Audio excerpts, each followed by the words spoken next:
Famille victorieuse, famille F4, oui, nous sommes des victorieuses, nous sommes des vaillants héros, des vaillantes héroïnes, mais pour être vraiment sûr qu'on est vaillant héros ou vaillante héroïne, il faut découvrir sa mission, ta mission. Quelle est ta mission? As-tu déjà découvert ta mission? As-tu découvert ta mission? Qui est Jésus-Christ pour toi? Quelle est la place de Jésus-Christ dans ta vie? Oui, moi j'ai découvert ma mission. À chaque fois que je serai devant le peuple de Dieu pour partager sa parole, je ne manquerai jamais de parler de ma mission. J'ai découvert ma mission. Dieu m'a permis de découvrir ma mission, la vraie, parce qu'avant, je croyais que ma mission, c'était Ilki Horeb, l'association que vous voyez là. Au début, je disais, c'est ma mission, parce que Dieu m'avait parlé dans Ésaïe 58, des vrais jeunes qui plaisent à Dieu. Alors je disais, Ilki Horeb, c'était ma mission. Juste parenthèse, Ilki Horeb, c'est une œuvre sociale en faveur des groupes vulnérables. C'est une association. Mais quand j'ai vécu ce que Dieu m'a permis de vivre,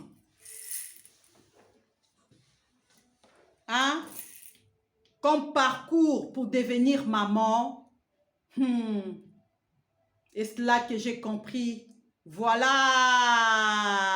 celle-ci est ma mission. Ma mission, c'est ce que je viens de vivre. Oui, Dieu m'a formé. Il continue à me former, à me réformer, à me réformater. Il continue à me donner la forme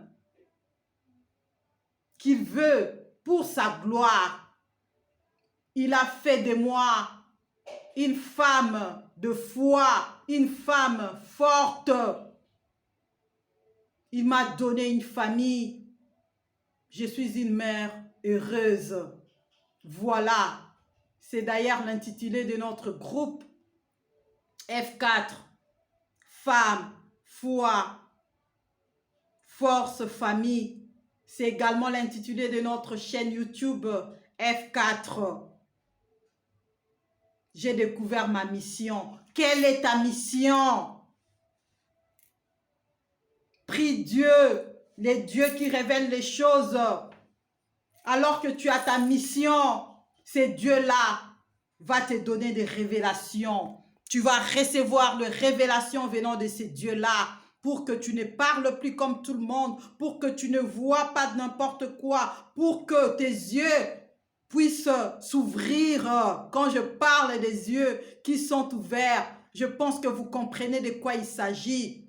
Les yeux spirituels, les oreilles spirituelles. Et quand ta bouche s'ouvre, c'est pour parler pour la gloire de Dieu, de la part de Dieu, parce que tu es devenu témoin et témoignage de ces dieux-là. Oh, c'est ce qu'il a fait de moi. C'est ce qu'il a fait de moi, alors que je connais ma mission. C'est Dieu-là, dans son amour, m'a dit, vois, Nadine, prends, voilà la révélation pour ta famille. Oh, je pense que je l'ai dit, ma famille, c'est la révélation de Dieu que j'ai reçue. La révélation de la famille victorieuse, c'est la révélation de Dieu que j'ai reçue pour ma famille. Mais tellement que Dieu est merveilleux, il m'a dit dans Matthieu 28, il t'a dit aussi, il nous a dit, allez, faites des nations les disciples. C'est ainsi que la mission de la famille victorieuse qui est particulière pour ma famille devient aussi votre mission parce que vous faites partie de la famille de Dieu. Amen. Alors, dans Juge 6, au premier verset, nous avons vu comment ce que les enfants d'Israël avaient désobéi à la parole de Dieu, à la volonté de Dieu. Et au verset 2 jusqu'au verset 5 et puis le verset 33, nous avons vu quelles sont les conséquences. Quelles ont été les conséquences qu'ils ont subies parce qu'ils ont désobéi. Oui, j'ai désobéi et j'ai eu des conséquences. J'en ai subi. Oui, j'ai perdu mes trompes. Mon utérus a été abîmé, détruit parce qu'il y a eu beaucoup d'interventions chirurgicales. Quand je suis née, j'avais mes trompes. Mais je ne l'ai plus. Je ne les ai plus. Je ne les ai plus, c'est au pluriel. Je ne les ai plus. Mais Dieu, le Dieu de grâce, le Dieu d'amour, savait que cela arriverait. Et il me préparait pour qu'aujourd'hui je sois son élu. Pour qu'aujourd'hui je sois celle qui va témoigner sa gloire, celle qui va parler de sa part, parce que je l'ai vu. Je l'ai vu. Et mon ventre est sauvé. Mon utérus est sauvé. Aujourd'hui, je suis la maman de sa servante. Oui, tu as péché. Il y a eu des conséquences. Oui, ta famille a péché. Oui, ta maison a péché. Comme dans Juge 6, premier verset, il y a eu des conséquences. Comme dans Juge 6, 2 jusqu'à 5 et puis 3, et puis 33, pardon. Les Amalek, les Madians et les fils de l'Orient qui ont détruit mon utérus, qui ont volé mes trompes, ont détruit quelque chose dans ta vie, ont détruit quelque chose dans ta maison, ont détruit quelque chose dans ta famille. Mais voilà le Dieu de grâce, le Dieu d'amour n'a pas gardé le silence. Alors que le peuple d'Israël a pleuré, alors que j'ai pleuré, j'ai cherché ces dieux-là. Vous connaîtrez la suite quand Dieu va le permettre par rapport à mon témoignage prochainement. Il m'a orienté sur le chemin de la repentance en 2017.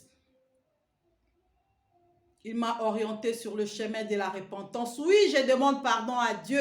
À chaque fois que je pêche, je m'humilie, je demande pardon. Mais il y a repentance et repentance. Il y a repentance, c'est-à-dire savoir marcher dans la sanctification. Ce n'est pas la repentance où Seigneur, pardonne-moi. Seigneur, j'ai péché. Seigneur, je fais... Non. Là, c'est une autre chose. Cela ne concerne que Dieu et son enfant. Oui, en 2017, Dieu a fait que je puisse commencer à lui chercher en esprit, en vérité, mais en commençant par la repentance. Aujourd'hui, Dieu nous demande de les chercher, et c'est comme il nous a dit dans Galates 5, du 16e jusqu'au 20e verset, de ne plus marcher selon les désirs de la chair. Tout ce qui est mentionné, c'est les désirs de la chair. Nous, enfants de Dieu, si nous voulons devenir famille victorieuse, vaillants héros, vaillantes héroïnes, on doit faire tomber les autels des Baals. On doit faire tomber les autels. Et quels sont les autels? C'est dans Galates 5, 16e au 20e verset. Les péchés, les désirs de la chair. Ça représente un autel. Il faut que toutes ces choses-là puissent disparaître de nos vies. On ne peut pas marcher selon les désirs de la chair, parce que nous ne sommes pas de ce monde. Nous sommes dans ce monde, mais il y a des choses que nous, enfants de Dieu, nous ne pouvons pas faire, nous ne pouvons plus faire si on le faisait avant. Parce que c'est à cause de ça que les Madians, les Amalek et les fils de l'Orient ont pris possession de nos vies, de nos familles, de nos maisons, comme ils ont volé mon utérus et mes trompes. Parce que j'ai péché. Je ne parlerai pas vraiment de mon passé dans les détails parce que je dois respecter les personnes que Dieu a mis sur ma route pour, je vais dire, m'honorer par exemple par rapport à ma vie antérieure. Je ne suis pas là pour condamner les gens, pour dire que c'est à cause de lui, c'est à cause de telle personne. C'est parce que Dieu savait que les choses allaient se dérouler de cette manière-là, parce qu'il avait déjà un plan pour moi. Il avait déjà fait de moi son élu. Il savait que dans mon sein, il sortira ses serviteurs. Mais pour cela, il fallait que je puisse parcourir les chemins que j'ai parcourus pour sa gloire. Parce qu'à la fin, c'est lui seul allait se révéler, se manifester. Et c'est ce qui s'est passé. Il s'est révélé, il s'est manifesté. Aujourd'hui, je suis une mère heureuse. Donc, ce n'est pas la faute de quelqu'un. Je suis passée par là parce que le diable ne peut pas se présenter devant nous pour dire que « mais voici, je suis Satan ». Non, il va utiliser les êtres humains que Dieu a créés à son image et à sa ressemblance, mais qui ne marchent pas selon la volonté de Dieu. C'est pourquoi nous avons les adversaires, les ennemis que Satan utilise dans nos familles, dans nos mariages,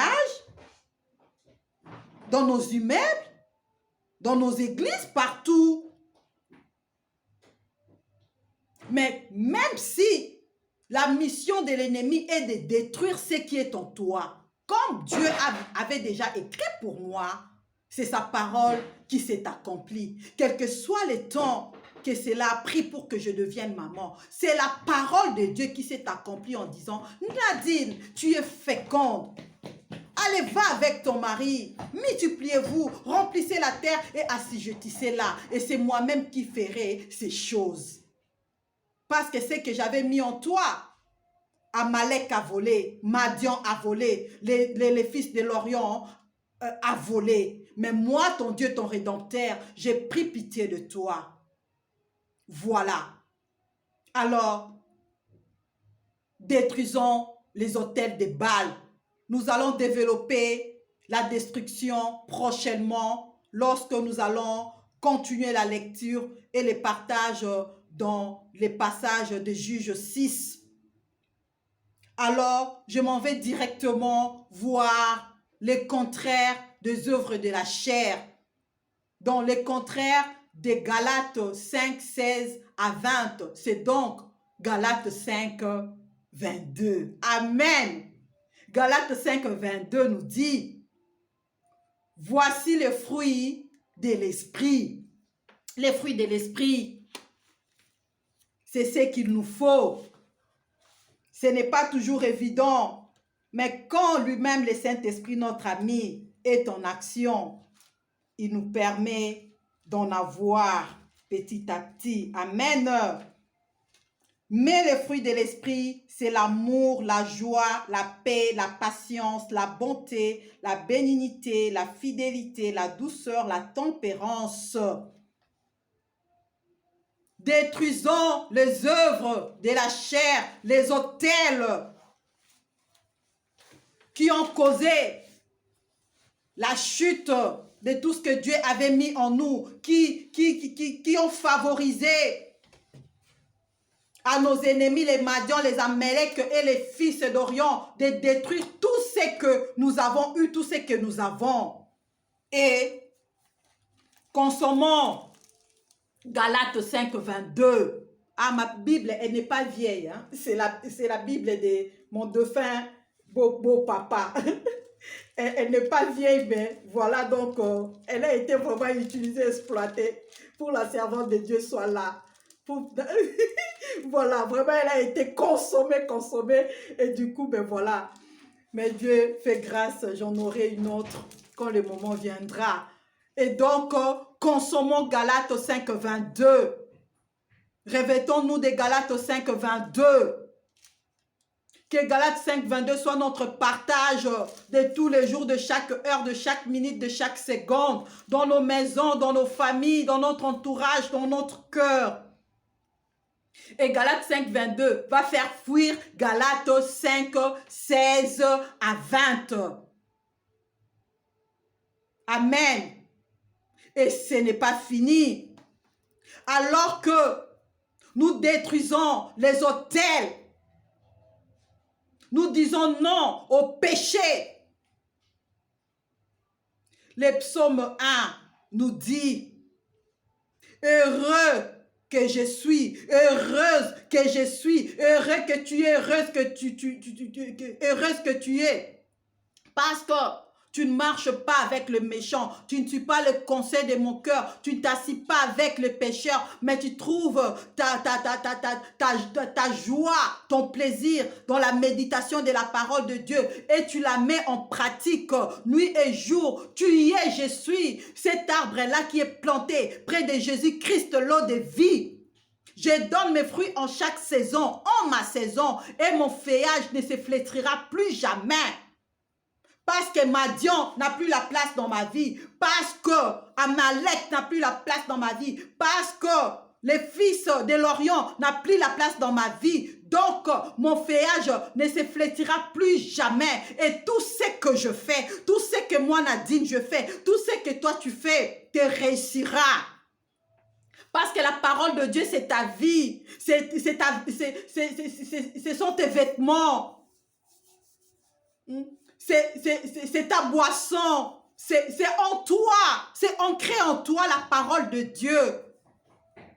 Alors tout ce que tu feras te réussira, quelles que soient les difficultés. Cela ne veut pas dire que la manne tombera du ciel. Tu auras des combats. Alors là, je dis encore merci aux serviteurs de Dieu, les pasteurs Abraham Katanga. Oh merci. Quand tu es un élu, sache-le que tu marches tous les jours avec les combats. Mais aussi, alors que tu marches avec les combats, ta victoire aussi est avec toi. Elle te précède d'ailleurs. Ta victoire te précède. Oh. Tu es un élu, le combat sera toujours là. Mais ta victoire t'a déjà précédé parce que Jésus-Christ est ta victoire. Hé, 2021. Alléluia. 2021. Ah, Dieu est merveilleux. Dieu est merveilleux. Satan, je ne te vois même pas. Parce que celui qui est en moi est plus fort. Combat. Change de stratégie. Fais ce que tu peux faire. Mais sache-le que celui qui est en moi est plus fort que toi. Est plus fort que toi, c'est Jésus-Christ. 2021. Mais qu'est-ce que Dieu a fait? Alors que le combat ne s'arrêtait pas, Dieu continuait à ajouter, à rajouter tout ce qu'il voulait pour sa mission. Et je me disais, mais moi Nadine, là, je suis devenue robot, hein? Je suis devenue robot, hein? Non! Je ne suis pas un robot, tu n'es pas un robot. Ce n'est plus toi qui vis, c'est Jésus-Christ qui vit en toi. C'est pourquoi les douleurs peuvent être là. Mais tu ne vas plus rien sentir, ressentir. Parce que tu vois Jésus-Christ. Tu te dis, à quoi bon me plaindre? Amen, amen, amen. Et les psaumes 1,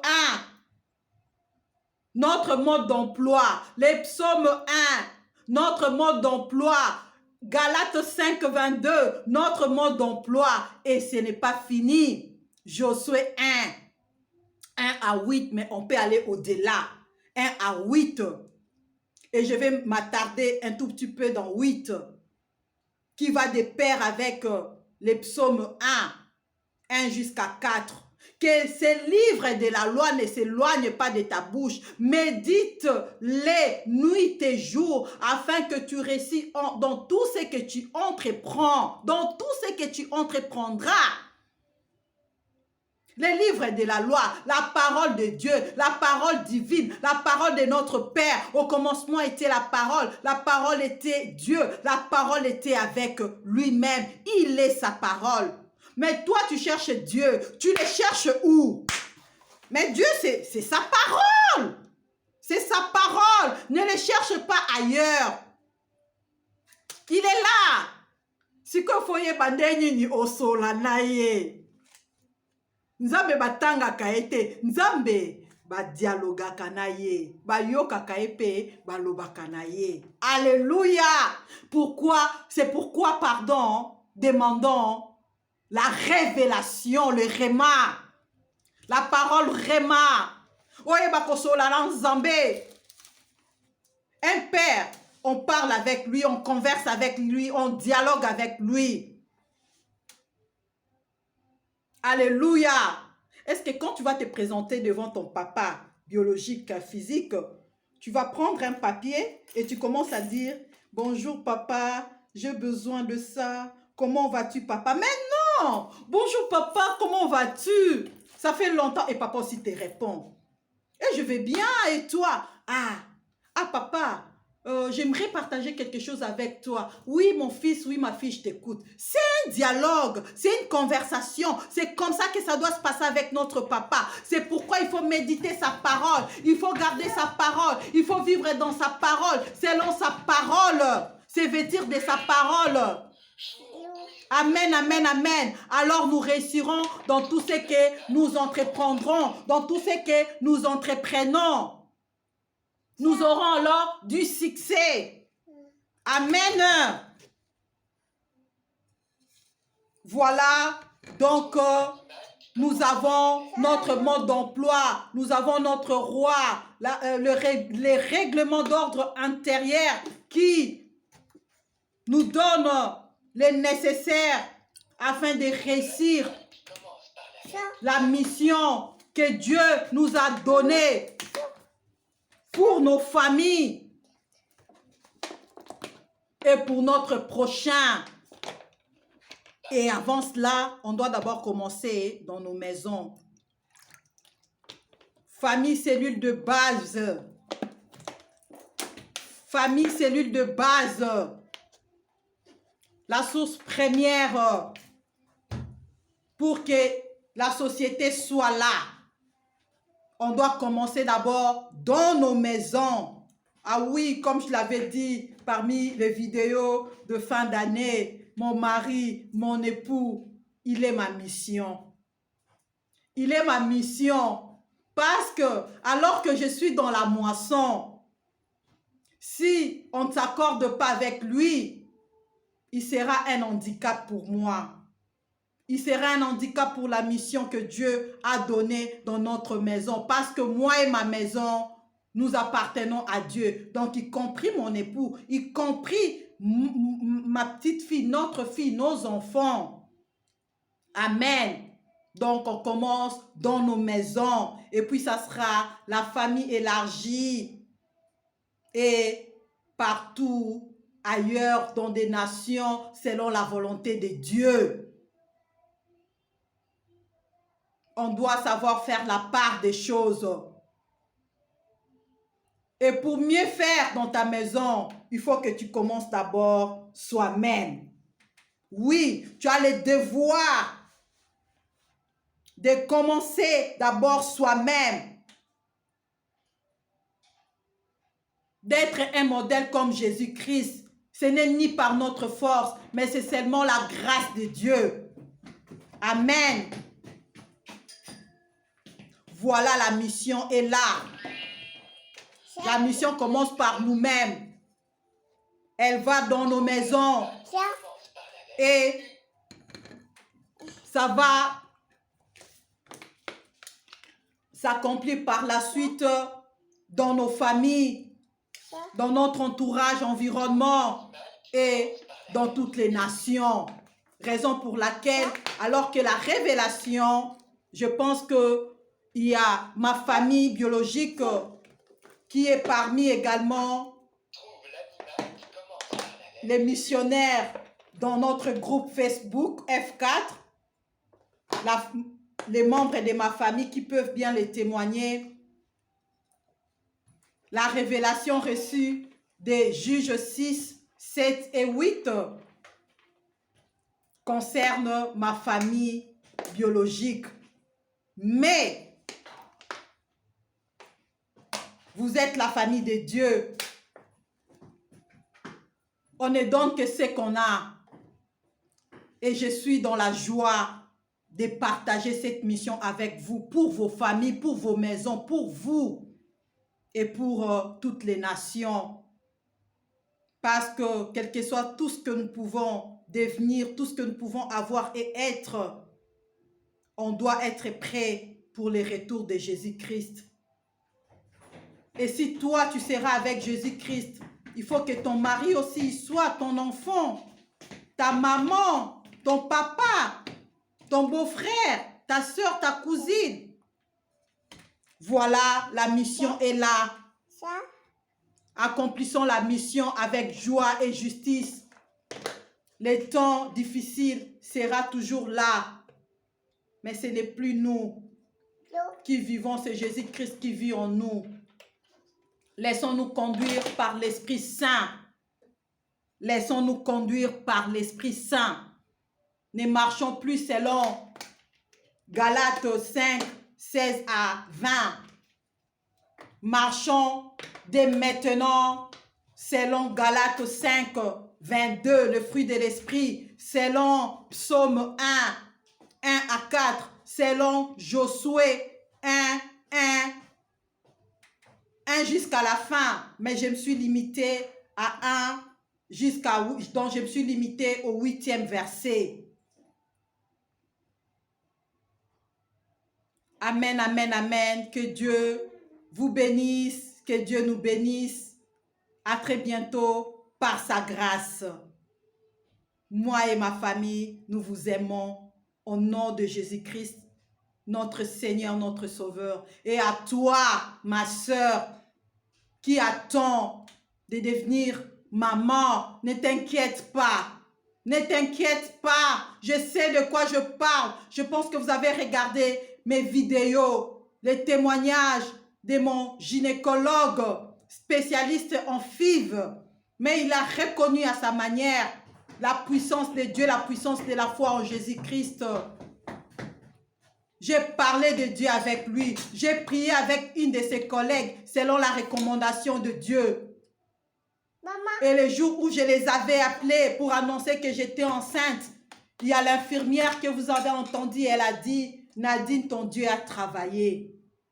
Oui, c'est Dieu qui a travaillé. Le corps médical a reconnu que c'est Dieu qui travaille. Tu dois aller avec ton Dieu qui donne les enfants. Lui qui t'a dit, sois féconde, multiplie-toi, remplis la terre.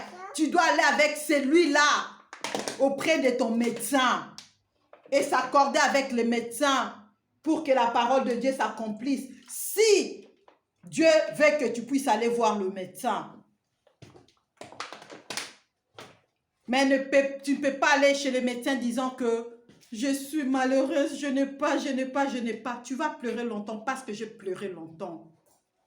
Mais quand j'ai pris la décision, après l'étape de la repentance, j'ai compris qui j'étais.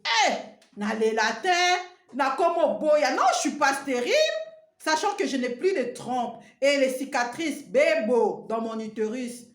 Mais je disais, je ne suis pas stérile parce que mon Dieu ne m'a jamais dit que j'étais stérile. Amen. Kobangate, famille victorieuse. Famille victorieuse. Ta famille, elle est victorieuse. Tu es combattu justement parce que tu es un élu. Parce qu'en toi sortira les élus de Dieu, les disciples de Jésus-Christ, comme il nous a dit dans Ésaïe 54, 10 ou 12 comme ça. Nos enfants sont ses disciples. Restez bénis dans le nom précieux de Jésus-Christ. Je l'ai dit, mais je ne le cesserai parce que ma pamboli babo est en côté. Il faut qu'on paie ça. Amen. Au revoir.